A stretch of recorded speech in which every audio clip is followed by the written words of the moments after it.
अथ पंचमुखी हनुमान कवचम विनियोगः।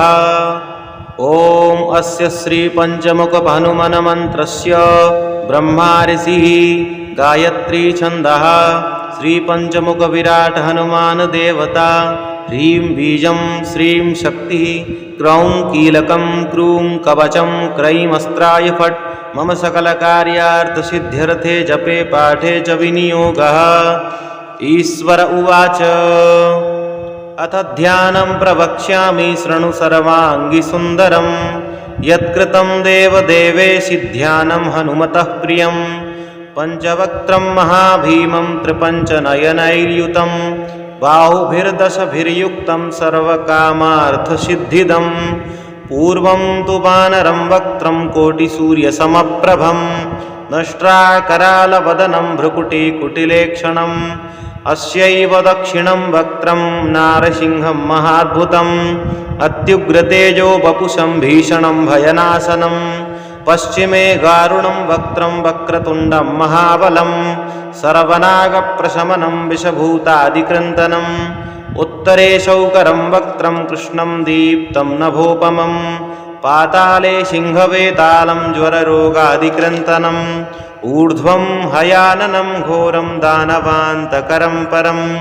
येन वक्त्रेण विप्रेन्दतारकाख्यं महासुरं दुर्गते शरणं तस्य सर्वशत्रुहरं परं ध्यात्वा पञ्चमुखं रुद्रं हनुमन्तं दयानिधिं खड्गं त्रिशूलं खड्वाङ्गं पाशमङ्कुशपर्वतं मुष्टौ तु कौमोदकीं वृक्षं धारयन्तं कमण्डलुम् बिन्दिपालं ज्ञानमुद्रां दशभिर्मुनिपुङ्गवर् एतान्यायुधजालानि धारयन्तं भजाम्यहं प्रतासनोपविष्टं तं सर्वाभरणभूषितं दिव्यमाल्याम्बरधरं दिव्यगन्धानुलेपनं सर्वाश्चर्यमयं देवं हनुमद्विश्वतोमुखं पञ्चास्यमच्युतमनेकविचित्रवर्णं वक्त्रं शशाङ्कशिखरं कपिराजवर्यं पीताम्बरादिमुकुटैरुपशोभिताङ्गं पिङ्गाक्षमाद्यमनिशं मनसा स्मरामि मर्कटेशं महोत्साहं सर्वशोकविनाशनं शत्रुसंहारकं रक्षश्रियदापयं हरिम्। अथ मूलमन्त्रः ॐ हरिमर्कटमर्कटाय स्वाहा। ॐ नमो भगवते पञ्चवदनाय पूर्वकपिमुखाय सकलशत्रुसंहारणाय स्वाहा। ॐ नमो भगवते पञ्चवदनाय दक्षिणमुखाय करालवदनाय नरसिंहाय सकलभूतप्रेतप्रमथनाय स्वाहा। ॐ नमो भगवते पञ्चवदनाय पश्चिममुखाय गरुडासनाय सकलविषहराय स्वाहा। ॐ नमो भगवते पञ्चवदनाय उत्तरमुखाय आदिवराहाय सकलसम्पत्कराय स्वाहा। ॐ नमो भगवते पञ्चवदनाय ऊर्ध्वमुखाय हयग्रीवाय सकलजनवशीकरणाय स्वाहा।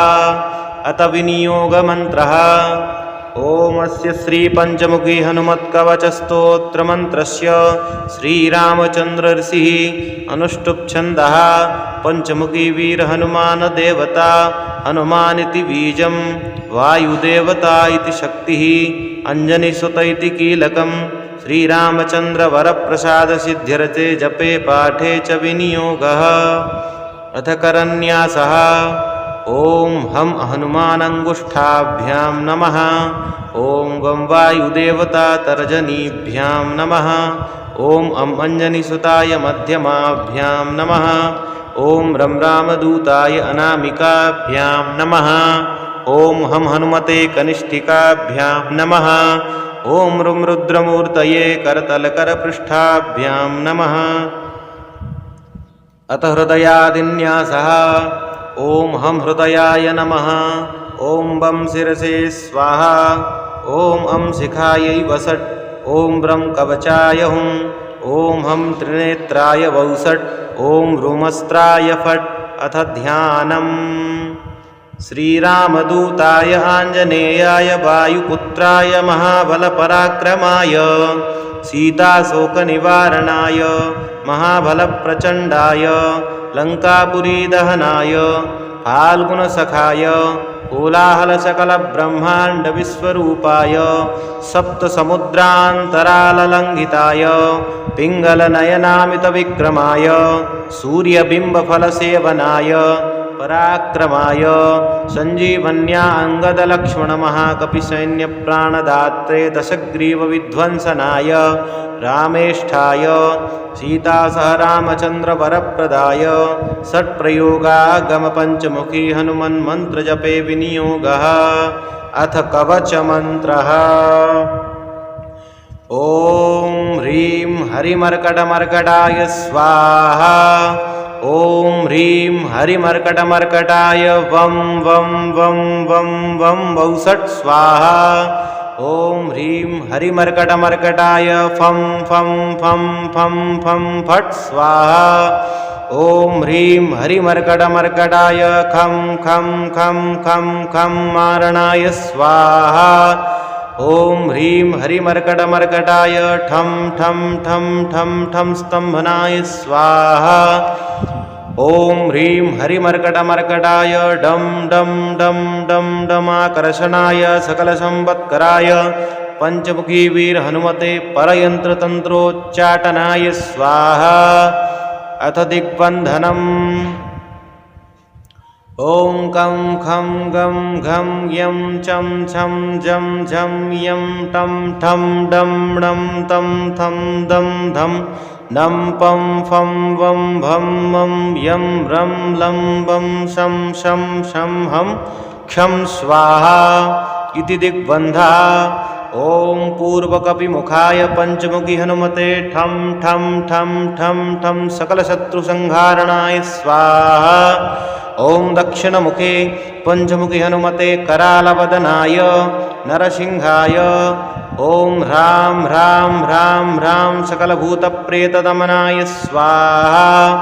ॐ पश्चिममुखे गरुडासनाय पञ्चमुखी वीरहनुमते मं मं मं मं मं सकलविसहराय स्वाहा। ॐ उत्तरमुखे आदिवराहाय लं लं लं लं लं नृसिंहाय नीलकण्ठाय पञ्चमुखी हनुमते स्वाहा।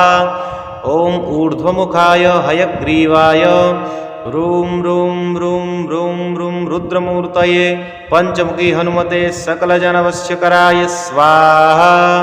ॐ अञ्जनीसुताय वायुपुत्राय महाबलाय रामेष्ठफाल्गुनसखाय सीताशोकनिवारणाय लक्ष्मणप्राणरक्षकाय कपिसैन्यप्रकाशाय दशग्रीवाभिमानदहनाय श्रीरामचन्द्रवरप्रसादकाय महावीर्याप्रथमब्रह्माण्डनायकाय पञ्चमुखी हनुमते भूतप्रेतपिशाच ब्रह्मराक्षसशाकिनी डाकिनी अन्तरिक्षग्रहपरयन्त्र परमयन्त्र परतन्त्र सर्वग्रहोच्चाटनाय सकलशत्रुसंहारणाय पञ्चमुखी हनुमद्वरप्रसादक सर्वरक्षकाय जं जं जं जं जं स्वाहा।